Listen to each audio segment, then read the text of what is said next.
But we have further, if you go, there's a mosque.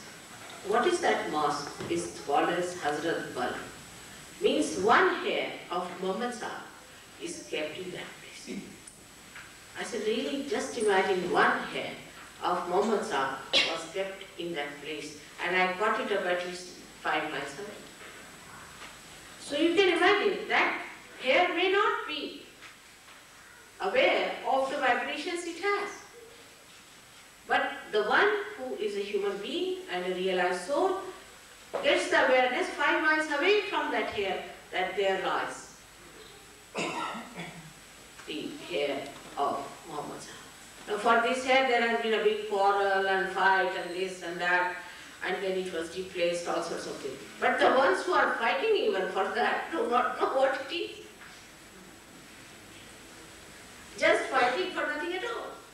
Like that you can see that those things which have got, we can say, matter in it. Same matter becomes a human being after some time through evolutionary process. And the same thing which was just a matter, when it becomes a human being, becomes aware of those divine vibrations.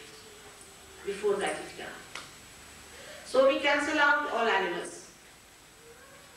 I had a dog which used to vibrate. If anybody came, they would say, "Mother, what vibrations coming from this dog?" It used to feel. If some man with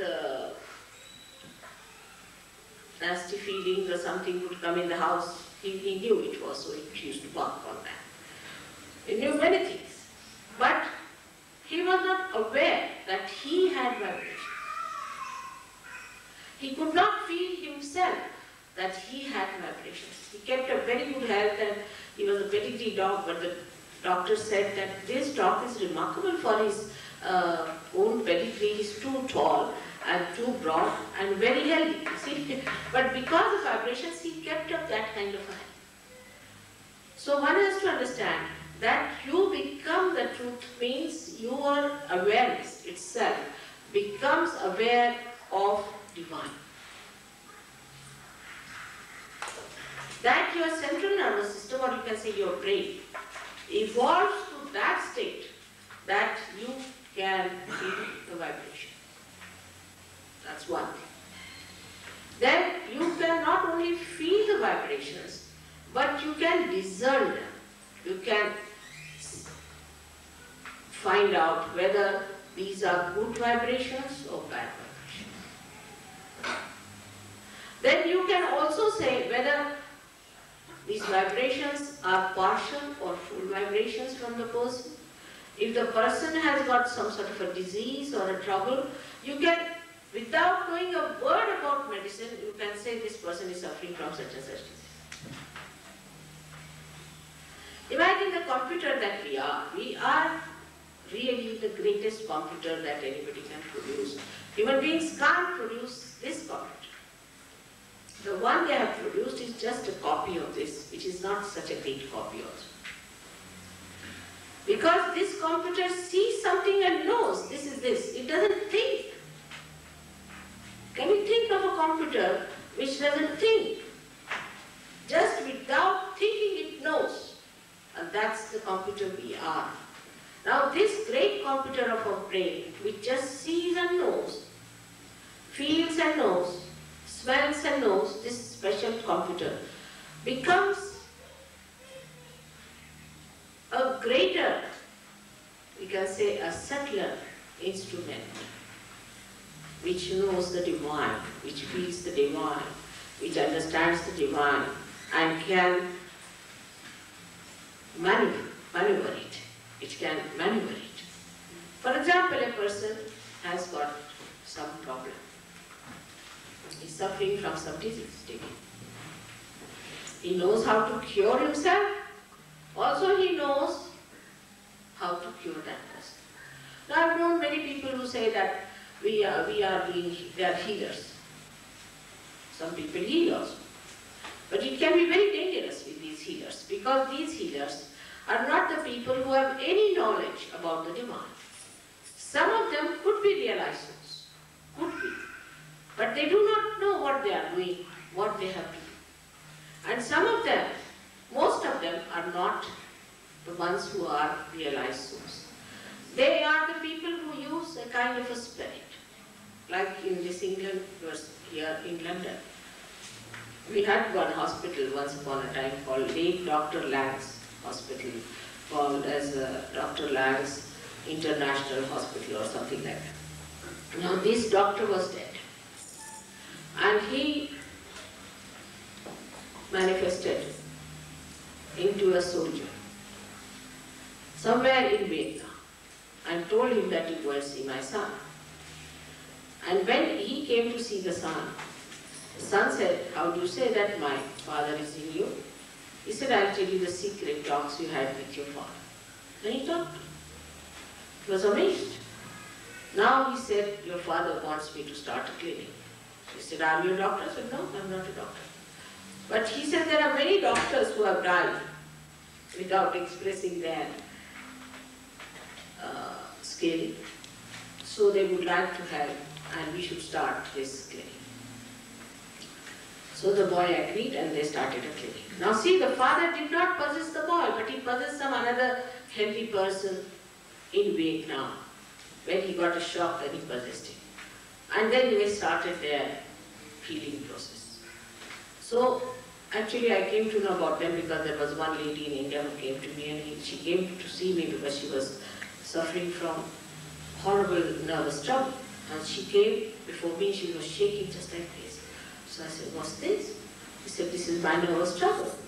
Then she told me that she had some ulcer in her stomach and she had some problem with ulcer. And she knew about this Dr. Lang's international thing from someone. So she wrote to him saying that please cure me. And one day she was just resting in her bed. They told her that on such and such day you rest in your bed and at such and such point that will cure. And she felt the shaking in her body. The whole shaking came to her as a shock because they didn't tell them she would be shaking. And after the shaking stopped, her ulcer was cured and she felt very much better. But as the time passed, within 3 years' time, she discovered that she is a very nervous woman. She got frightened of everything and she used to shake. And at a very young age, her whole body started shaking. And doctors couldn't understand what sort of a disease is this. Now, this kind of a thing can be also a so-called healing. But the healing has to have an intelligent answer after realization. Supposing we say Surge Yoga can heal cancer, then we should be able to tell a doctor how we have cured the person of this trouble. It's not just I've touched a person and I've cured. Yes, it happens that way, it may happen. But that doesn't mean that there is no explanation for it. There has to be an intelligent explanation that on such and such center, we found that it was exhausted, and when this exhausted center was triggered by some entity, then the cancer took place, and what we have done is to put back the center. Now the doctor would be surprised because he will be surprised to know that we know exactly where the cancer is, we know exactly how to put it right, and we can give a full explanation to him from what plexus it has happened to what it has gone. He'll be surprised. Then if you give realization to that doctor, he gets realization, and then he himself can cure other people, he can cure himself also.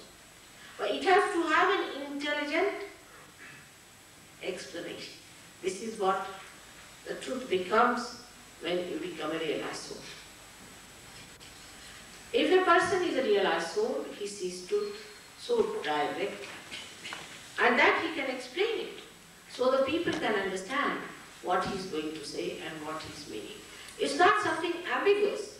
For example, now in the Bible we have a word called Holy Ghost. Now we can say that Holy Ghost is a word which we cannot explain, because if we just read Bible, you cannot understand Holy Ghost, because Christ or Holy Ghost are like oceans, and you cannot just put it in one little cup and say that this is it, and beyond this is nothing. You have to go beyond it to see there are many cups filled with the knowledge, and you have to see all of them and find out what is the meaning of the word Holy Ghost in other scriptures also. And when you find a similarity between the two, then you are surprised that this is what Holy Ghost is. But when we just take Bible as everything, then I have seen people making Bible so small as that, putting in a golden box, hanging it.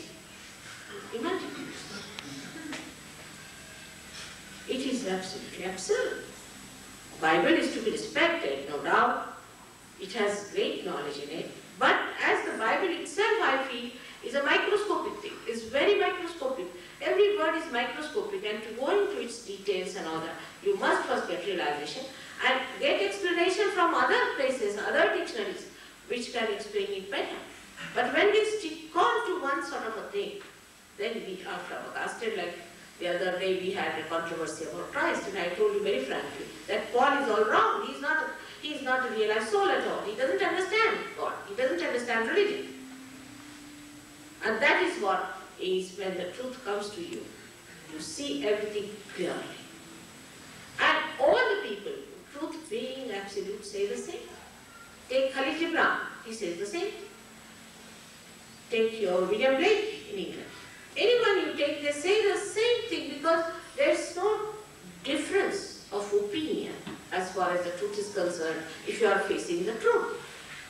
And the trouble is when you are a human being, you can be also dishonest. Supposing, even if you see that this microscope is placed before me, alright, then a person who is not a realized soul can tell a lie also. There was no microscope.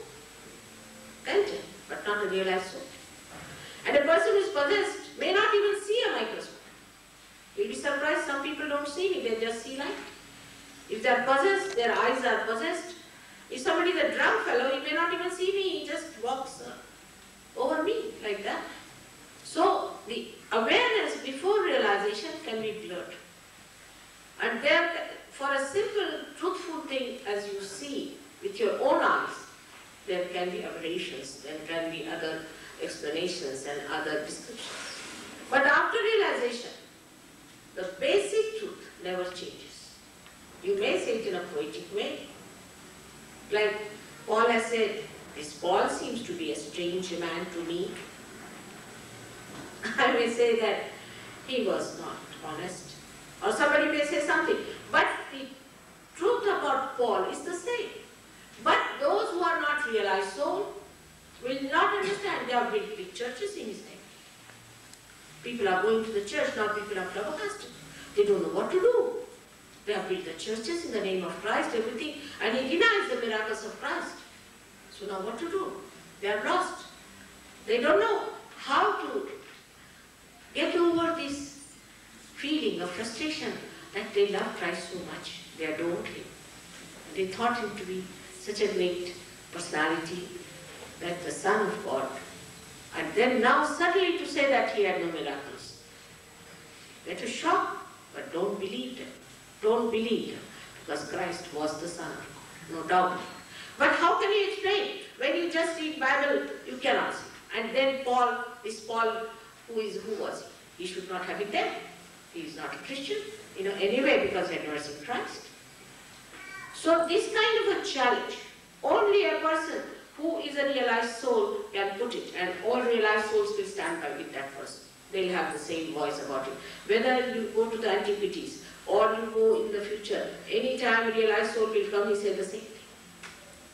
That's why there is so much similarity. I should say the unity in all these people, whether it is Lao Tse, or whether it is Muhammad Shah, or whether it is Rajananaga or Nanaka, they say the same thing. Now, where is the difference that comes in? Also, we see very clearly when the truth is your own. The difference comes that these incarnations came for a different type of a job. Like Moses came to establish the void, as we say here, in the center. All these primordial masters came to do that. So their job was, like we can say Guru Nanak, or all these people who were primordial masters, came on this earth to establish the balance. And that's why, whatever they have said, all of them have said the same thing. Then came Rama, supposing Rama came on this earth. He came here to establish the benevolent king. What is a benevolent king? The idea of a benevolent king. So he talks differently. Then came, say, Krishna. Krishna came to establish the truth that you have to ascend first, and secondly, he came to show that the world is just a play of God. Then came Christ. Now Christ came on this earth to create a full awareness within us that we are the Spirit. So the accent of their preaching has been for the purpose they have come. For example, I have to give realization to people. I have to raise the Kundalini. And I have to explain all of them and integrate them. So I have to talk about all of them. But my task is easier because there are sensible people in those days.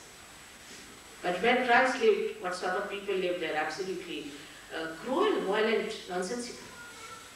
Muhammad Sahib had a very bad time, Guru Nanak had a very bad time. None of them had such a nice time as I am having. None of you are going to crucify me. So, you must understand that the truth, when it comes to a person like that, not only that he knows, but he can make others also know. This is what William Blake has said. That at this time, men of God, that's you people, will become prophets, and they will have powers to make others prophets. So people sometimes say, why didn't it happen earlier? No, that was not the time. Now the blossom time has come, so it is happening. Then you see the truth in its full extent. Like at that time, this was the situation. Today, this is the situation, and according to the situation or the development of the tree of life, the work is done. This is what one has to understand. The complete comprehensive idea about the spiritual growth of human beings. Unless and until you have that kind of an idea, whatever you have is like a person is saying that the flower is the tree, somebody is saying that the leaf is the tree, and they are fighting. Everything is the tree. Everything is needed for the tree. So when you understand through your self-realization that truth is what it is, you cannot change it. So you become the truth, and the strength of truth comes in you. And then you're not afraid of anything. You say it out loudly. Say, this is the truth. I know this is the truth. People may not accept it. They may crucify you, do what they like.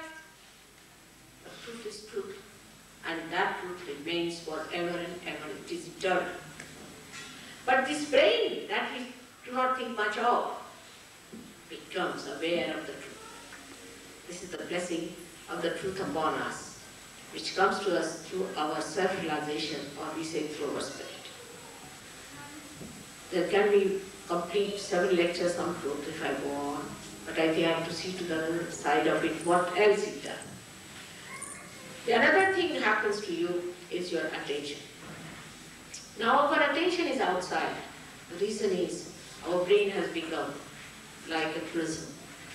And the rays that come into us of awareness also are thrown out. And as a reaction, our attention goes outside. If I tell you to take your attention inside, you cannot take it. Just cannot. Something has to happen inside. And that's why when this Kundalini rises within you, then your attention is attracted inside, and this happening takes place. And then you find that you can enter inside as well as outside. But otherwise you cannot. Many people say that we are praying. Now you are praying outside. There's no connection. First the connection must be established. So when your attention is outside, you react to everything. For example, I come and see these flowers, then I react to it, and then I see something, or another thing I see. All the time I'm reacting outside. As a result of all the kind of sensations we get out of our reactions, our attention becomes absolutely disturbed. And we get into a lot of troubles. First of all, our eyes are not steady. They go on hovering from here to there, God knows what we are looking for. The eyes become impure because we start thinking about things. As soon as we see something, we start start thinking, and a barrier is created. For example, there's a beautiful piece, something very beautiful you see. And looking at it, if there's a thought, you cannot enjoy. But if there is no thought, there's pure rapport, pure connection between that beautiful art and yourself, then you just see it and enjoy that joy of the artist which he has poured into it without thinking about it. Otherwise, normally people will think, oh, how many pounds can I save? Or what should I do? Should I purchase it or not? All sorts of nonsensical, flippant, cheap ideas can come into your head. Or could be something higher also, this color is not matched with that and this. But a person who is a realized soul will just see. Just like children, they just look in the same way, without thinking. So the first thing that happens to your attention, that the thought subsides. Thought is the first problem that has started with ego. And now when the thoughts subside, then you become peaceful. People talk of peace. You should have peace. How can you have peace? It's not possible. It's an impossible situation. You see, we think by thinking, by organizing, by manipulating, we'll have peace. You cannot. You cannot have peace that way. How will you have peace? When the peace is established on your attention. When your attention is peaceful. When we are absolutely without any thoughts, then the peace resides. After all, the peace is disturbed by the human beings only, isn't it? It is not disturbed by something else. It is disturbed by human beings. And now, if the human beings are not peaceful, how can you have peace by talks? On the contrary, when there are talks, we show that there will be some violent action after that. Always it happens. Because thought is incapable of keeping your attention in balance. Now, how do you remove the thought from your mind is the problem. Thoughts are all the time in your mind. If you get possessed, you may not have thoughts. But otherwise, which is the other way? The other way is the Kundalini, when it rises. A thought rises and falls off, another thought rises and falls off. But when the Kundalini rises, then what happens? These thoughts become elongated and start submerging inside. And there is a gap in between. And this gap is the place of our peace. If you achieve that peace, the word peace can be achieved. By just taking placards, by shouting for peace, you cannot establish peace. Peace has to come from the hearts of humans. In the hearts of human beings, peace can be only established when you establish the spirit within you. Its core, where it manifests the bliss of peace. When you start enjoying the bliss of peace, you don't want wars, you don't think of wars. And that is the state where now the human beings have to rise and go to that.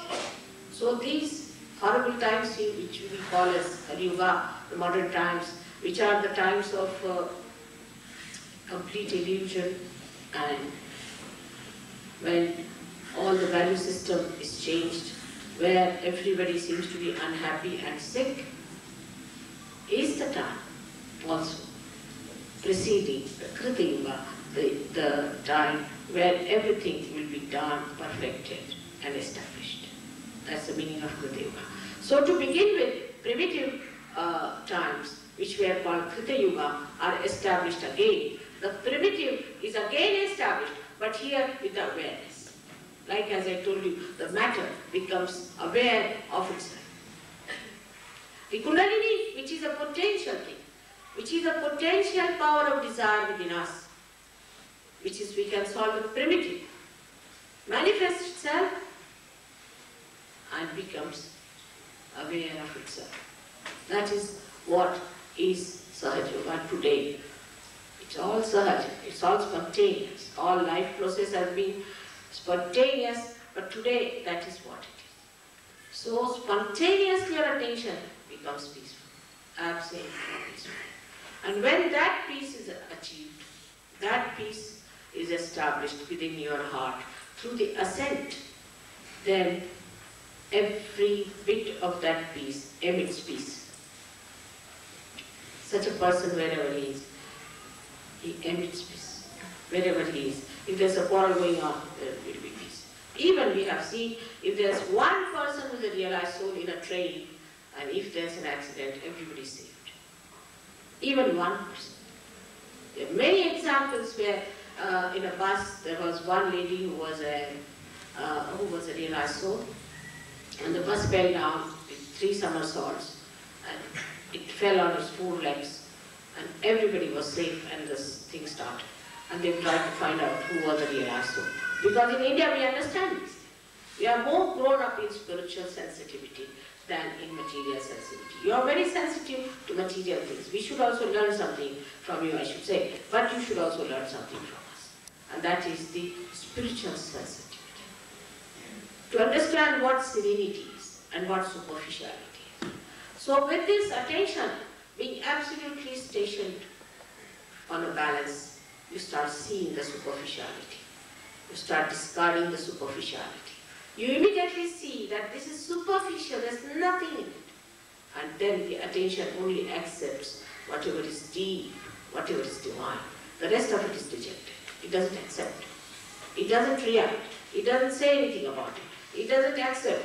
It has nothing to do with it. It is just separate. The attention keeps a distance from all superficial things. It has no enjoyment. I have been many Sahajogis who are here today, who used to indulge in all kinds of things, which I was amazed how they go, because they were men of God. But the situation is such, the atmosphere is such, that they were. They have given up their parents, they had given up everything and had become really like vagabonds, I should say. But when they got their realization, settled down. Everything settled down. And now they don't go to those places. Now they just don't like it. They don't want to see it on the TV. There's on the TV, they put it on. Because the attention has now the sense I would say, of purity. The sense of morality, which we know of is hypocrisy outside. We are hypocritical. But this is inner morality which just keeps you moral. Inner quality, like Christ now. He would not do something filthy, will he? Why? Why did he do it? Like any other person? Why was he not attracted to something that was not good? Because his attention was pure. It would not accept anything that was not pure. Like that, your attention becomes absolutely pure. Your eyes become innocent. Your eyes do not have dirty ideas, lust and but they have purity in them. And wherever you put your eyes, that becomes pure. Wherever you look, that becomes pure. You spread purity through your eyes, not lust and greed. And this is something must happen today, because the time has come, our eyes are tired, of looking at all horrible things. Let us now have those eyes who discard. Then why will they have dirty things? It's only we have created this filth. Once we discard it, it will all disappear. It's our own creation. Whom can we blame? Not the birds have done it, not the tigers have done it, or the trees have done it. It's we, the human beings. We have done all this nonsense. If we get purified, everything will be purified. Now the attention becomes collectively conscious. Becomes. So far your attention is not. Your attention is, you can see a person, how his hair is, or what dress he's wearing, and all these things. But you cannot penetrate into that person to feel what sort of trouble that person has, what centers he's touching, whether he is a good man or a bad man from the divine point of view. Because your attention has achieved that state of collective consciousness, you can understand. At the very sight of the person, you can say what sort of a person he is. I mean, I had many experiences like that. I told once my husband that this man has come to loot our country. And he was shocked. He said, how do you pass it in a mark, just looking at his face? I said, he has come here to loot our country. And he did it. He did it. Within 3 years' time, they found out he looted us out. Like that, we can have many people who are really at the top of organizations, governments, these that are really cheats, are going to one day ruin the whole country or destroy us completely. You can see it from the face. But that penetration only can come when you have those pure eyes. When you are yourself pure, how can you see? When your glass is mirror, suppose if there's your eyes are covered with some color, then how can you see? To see something clearly, your eyes must be clear and clear. And that's what happens to us. But there's nothing wrong. Once Kundalini rises, she kindles a light. You can see a twinkle in the eyes of a person who is really nice, so the eyes are twinkling. And there's a kind of a light you can see in the eyes of such a person. And then you know that such a person is realized. It's very simple to make out even the eyes of a bad man and a good person. When you develop your own inner sensitivity. And this comes through the attention being absolutely at balance. No thoughts rising. You look at a person without any barrier. For example, you see, say I see an Indian. Then immediately I think, oh, from what country, what part of the country, then who is he, this, that. Suppose. So that she's lost that. It's nothing important. What is important is what sort of a person he is. He may be your own brother, maybe a nasty fellow tomorrow, he may murder you. So it does not matter. Whatever you have understood through your brain is nothing. What is important if you have seen through and through what sort of a person? So the attention has to be purified, but that you don't have to do. Your Kundalini itself purifies your attention. You become collectively conscious. So many things happen to your attention. Sitting down here, you can tell about people, what's happening. Now the Krita Yuga means it happens, it is manifested. So now the attention manifests itself. It's another very remarkable thing that happens. Like, I'm sitting here now and I'm thinking of someone. Alright, I'm thinking of someone. If I want, I can think. If I don't want, I need not think. That is the situation. But after realization, somebody needs your help. You just think of that person. And if you think of that person is helped.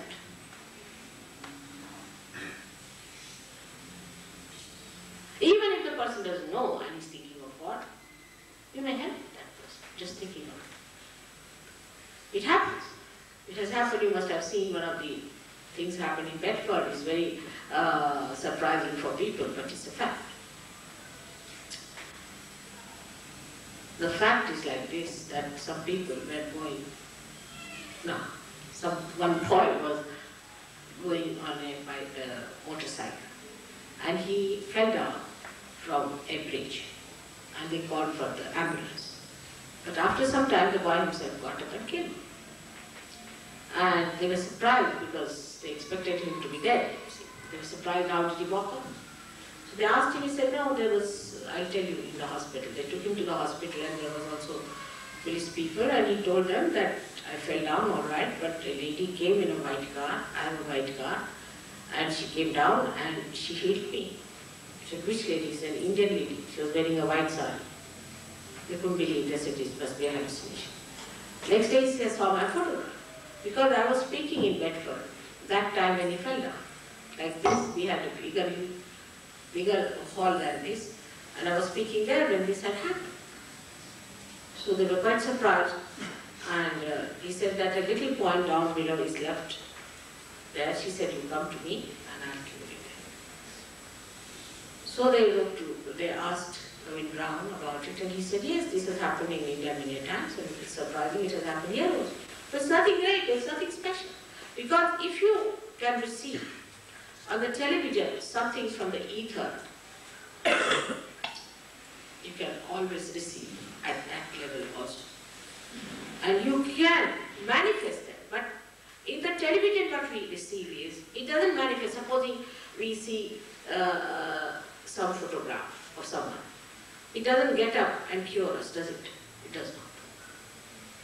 But here, attention, when you put to it, the attention manifests. See, wow, fantastic. It is very hard to believe, but it happens. It happens. That the attention itself manifests. So, This attention that becomes enlightened, becomes one with the divine, it manifests. And it acts, and it helps. It is very miraculous, but now those who are surgeons here know 1,001 stories about it. It has happened like that. It can happen to you, it can happen to anyone. Like once I remember a girl, she went to a place which was a little lonely and some people attacked. And some Sahajogis were going by bus. So they suddenly got down at a place and just walked. They didn't know why they walked there. And they found that so many people were attacking this girl and they just saved the girl from them. And they were from a different place and she said, how are you all here? Oh, we don't know. We just felt we should walk this side, so we came out. We felt the vibrations, we just came, walked here, and we saw you in this condition. It can happen that way. So you become one unit, like the part and parcel of the body. So you become, the attention makes you a part and parcel of the whole body, but also the awareness of it. Like this finger is the part and parcel of the whole body. But is not aware. Is not aware that it is a part and parcel of the whole body. It acts. But there it is aware and it acts without even having any connection outside, like ductless glands. It acts and it manifests and it works out the way it has to work. It's such a fantastic thing is the attention that becomes. Then the last and the most important thing is that you become the joy. Nowadays, we have lost the sense of joy. With the smallest thing we get irritated and angry. You see the small children running, a lady comes down. You should not run here, I'm disturbed. How many children when they run and the sound they make so sweet, so beautiful, so joy-giving. But she can't bear it, no, she's so tense. She's just waiting to hear. She comes down, there's one child, she shouts at the child. The child cannot even speak. Why are you shouting at the child? He makes noise, he can't talk. Oh, then she goes back. All the time you are just waiting to find faults with others, waiting to complain, waiting to see what others are doing now. Not enjoying them at all. Once I was traveling from Lucknow to Delhi in a train and we had ladies compartment and we were 4 ladies, but there was only one lady with me and myself, and in the other compartment there were 2 young boys. And they had met after a long time, I think they were in college together. And they were hitting each other and talking with each other in such a friendly manner. I was just enjoying it. And this lady was so angry. She said, these stupid fools don't allow me to sleep. I said, we sleep every time, we enjoy the way they are having. She said, what, you're enjoying that? I said, really, I enjoy. I'm feeling my young hitting each other and see, you come around now, what you did this way. It's so interesting, such innocent talk we were having. And this lady got so infuriated. She said, no, I'm going to hit them hard. At the most, she knocked. 10 times she knocked. I said, why don't you let's damage her? So she said, no, I just can't manage. I can't. See, then she went out. Her attention, would not allow her to sleep. She went out, shouted at me. What do you mean by doing like this? And what do you mean by talking like this? Poor thing, like this. I felt so sad. When she came away, I went and told her, doesn't matter, she's still, her ears are very, very sharp, you see. So when you talk in muffled voice, she won't know. But even that she could hear. She could not spare them. The whole night, you see, she didn't sleep just hearing it. And don't you think they're talking? Now better sleep. That's how our attention is, horrible. It can never enjoy anyone. What the birds speak, how the children run, and how the people talk. You see, it's so enjoyable. Everything is such an enjoyment, which we have lost that sensitivity completely. We cannot enjoy each other. But then we enjoy. We just enjoy a person who is a realizer. Just enjoy. Just sitting with such a person. Nobody's talking. Many times we Sahajogis travel together. There's a pin drop silence. Nobody talking. And the ticket collector said, why, are you meditating or what? Nobody's talking, just sitting, enjoying. He can't understand what's the matter with this people, they're not talking. Nobody talking, just enjoying each other, just sitting, enjoying the company. Then nobody bothers about the comfort. You know, sometimes we have our programs where we have 1,000 people or something. And it's also sometimes we go to India, it's a horrible Spartan living, absolutely Spartan to the last, we can say. And they don't mind at all. They don't mind anything. I said, Baba, you want to go to villages, but we prepared this horrible place. Oh, no, no, Mother, we enjoy. They said, our Kundalini rises just like boom, it goes in it. And we just enjoy that. We don't want anything else. And it is so difficult for them to send back to their own countries, that actually push them with a pistol. Now go back. And they enjoy all the discomfort in that country. I was surprised. Absolutely most uncomfortable places there. But we had 4 Americans once. 3 of them ran away. They couldn't bear it.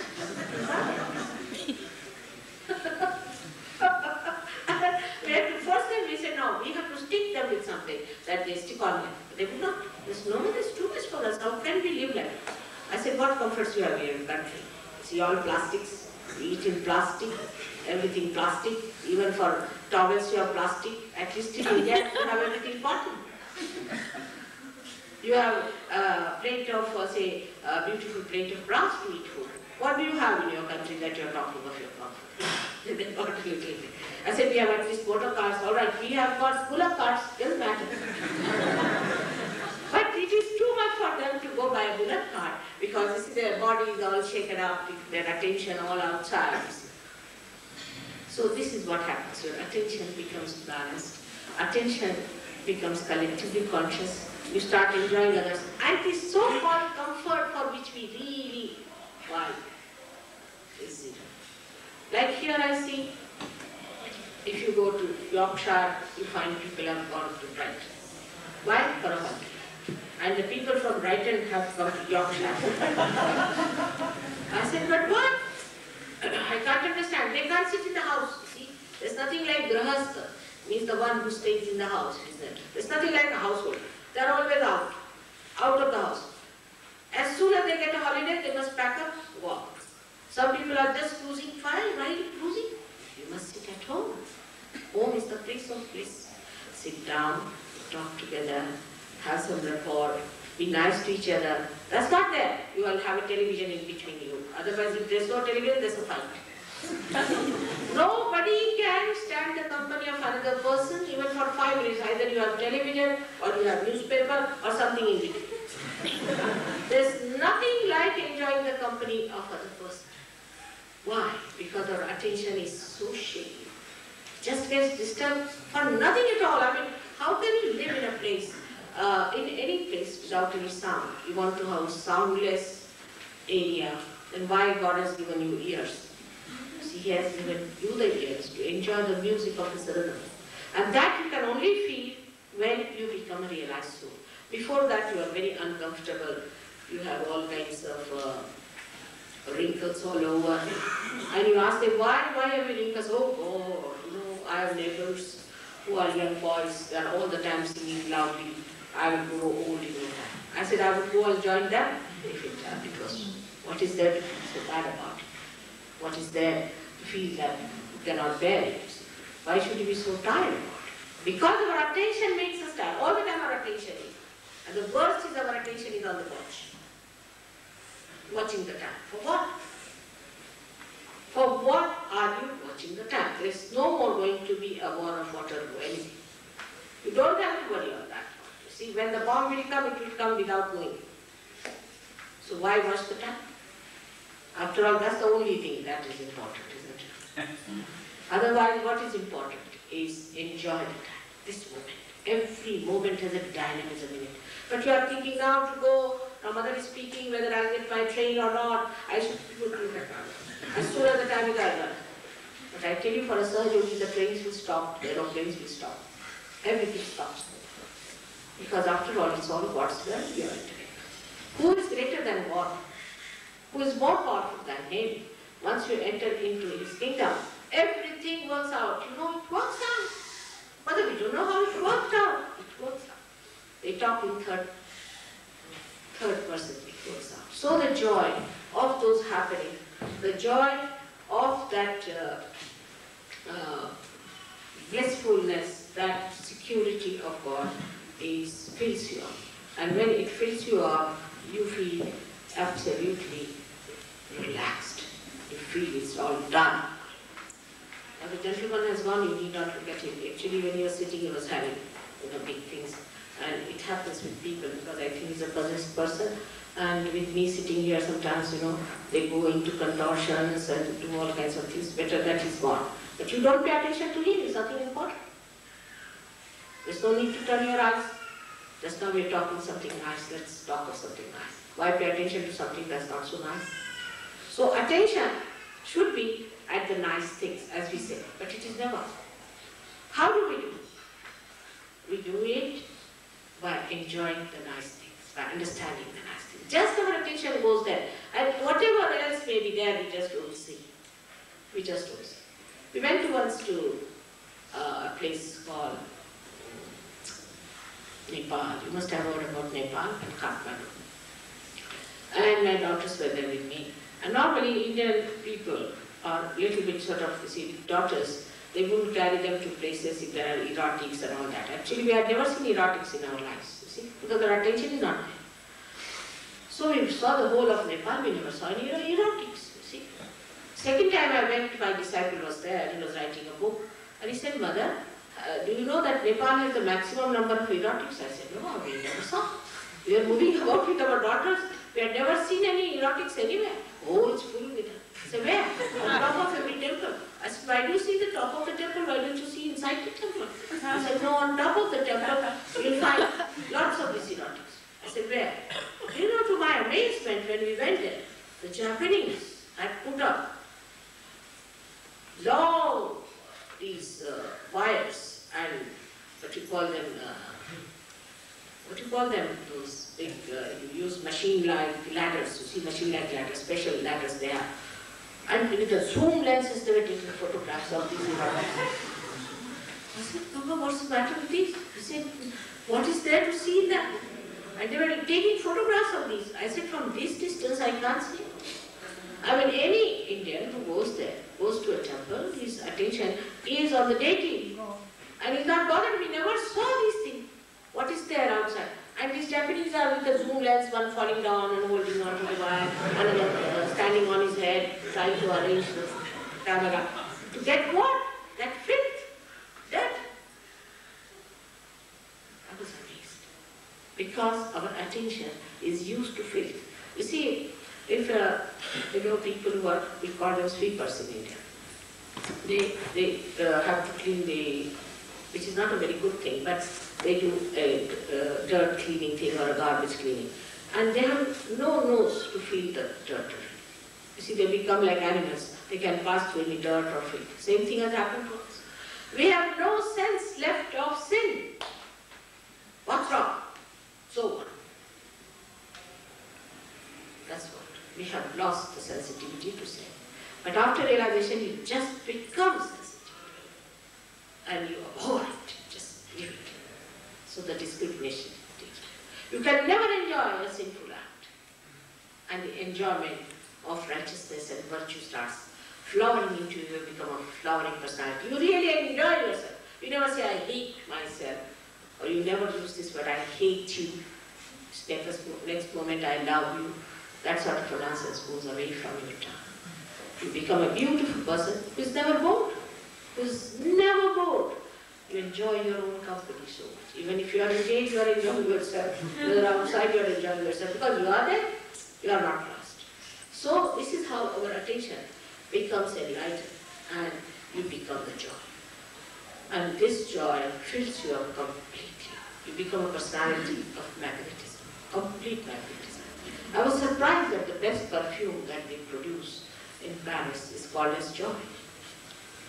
The most expensive is joy. I think they have found out that joy has that magnetism in it. And it is from pure flowers. Actually, these flowers we find in India. I don't know where you find them here or not, from where the joy is made. But whatever it is, what I find that the people are hitting the point all right in every way, that this is joy, the perfume. Joy means the joy is the perfume in a human being. If you have that joy within you, you may not take bath for 10 days, you will have never a problem of any smelling or anything. Because you are perfume, you become perfume. Anywhere, even some people think of me, they get the perfume. All kinds of perfumes. It happens like that. Because in the attention, the Mother Earth, which was the element, the matter, becomes the perfume. The causal of the Mother Earth is perfume, it becomes the perfume. The magnetism of the Mother Earth becomes the magnetism in your personality. Whatever you have got it from 5 elements goes back into its primitive state in the sense it becomes its causal, like it becomes the glow. The tejas is the causal of light. The causal of light is tejas, is the glow. Your face glows. Your skin glows. There's a glow on your face. Sometimes you find glow around thing. But to see glow is not good. That I'll tell you sometimes later. But you do see. A person like this has glow on his face. So you become your primitive, or you can say your causal, of which you are made, all the 5 elements express in its causal. But now the causal is aware. That's the only difference there is. So you become the joy, source of joy, and the giver of joy. And you yourself enjoy yourself, because yourself is so glorious, so great, and so joyous. May God bless you.